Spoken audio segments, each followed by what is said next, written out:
From the mud of Peru to the throne, Pope Leo XIV ushers in a new chapter for the Catholic Church. When the white smoke coiled from the Sistine Chapel chimney and name Leo XIV was announced, many Catholics around the world were stunned, not because they didn't know him, but because they hadn't expected someone so quietly transformative to emerge from the conclave. Yet, for those who had watched the church's trajectory under Pope Francis, the election of Cardinal Leo Bernard Dupont as the 268th Pope was not just fitting, it was providential.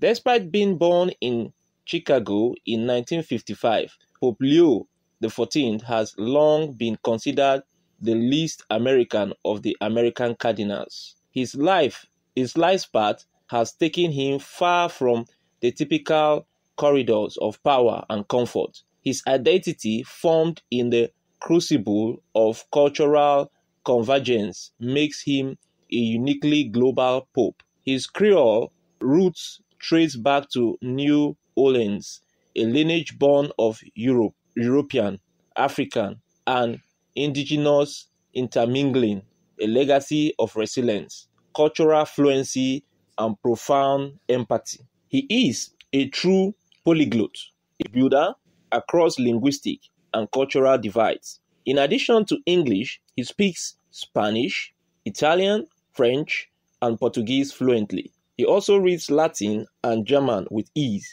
These linguistic gifts were forged not in the comfort of academia, but in the trenches of missionary work in Latin America and administrative duties in the Vatican. It's not uncommon for him to switch between Italian, Spanish, and Latin in official Vatican communications, always choosing the right voice for the right audience. Pope Leo XIV's intellectual pedigree is just as formidable. A graduate in mathematics from Villanova University in 1977, he later obtained his Master's of Divinity at the Catholic Theological Union in Chicago, where he was ordained a priest in 1982. But his thirst for knowledge didn't stop there. He moved to Rome to study canon law, where he earned a licentiate in 1984 and a doctorate in 1987. From the Pontifical University of St. Thomas Aquinas, he is, by every measure, a heavyweight theologian and legal scholar, respected by peers and revered by students. However, it is not his intellectual alone that sets him apart, but how he wears it to the service. Much like Pope Francis, Pope Leo XIV spent most of his pastoral life on the periphery, specifically in northern Peru. For over 20 years, he served the people of Chiclayo, a region often battered by floods and poverty. Far from staying within the bishop's residence, he waded. He waded literally through mud to minister to the poor.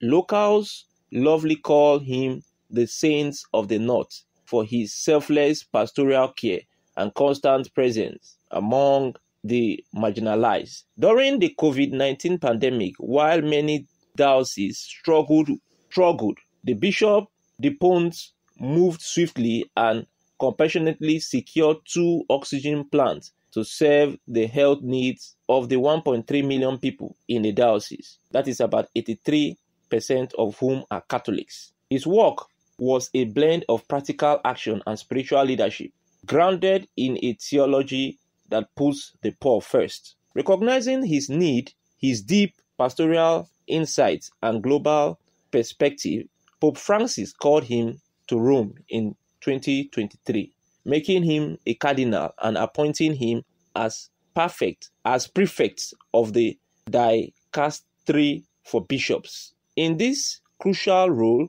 he helped shape the future of episcopal leadership worldwide, choosing not administrators but true shepherds for the global church. His elevation to the papacy then is both a continuation and a deepening of the Franciscan legacy. Pope Leo XIV is not merely a successor to Francis in age or continent, but in vision, in humility, and in mission.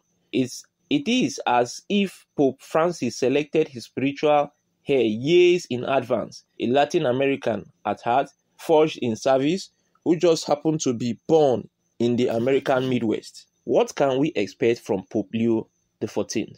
We can expect a papacy grounded in deep theological reflections and even deeper human compassion. We can expect a church that continues to prioritize the poor, the forgotten, and the displaced. We can expect thoughtful reforms in how bishops are chosen, how the Vatican functions, and how the church engages with a modern, multilingual, multicultural world. Pope Leo XIV brings with him a quiet fire, a blend of intellect, humility, and practical love. He may not shout from balconies, but his action, like his past, will speak volumes. For more insightful coverage, documentaries, and reflections of faith and leadership, subscribe to Avoncula's production and Avoncula's movie on YouTube.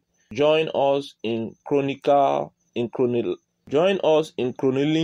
the journey of this ordinary papacy. It is goodbye from us for now. Thanks at Avoncula's production and Avoncula's movie. Copyright Avoncula Services.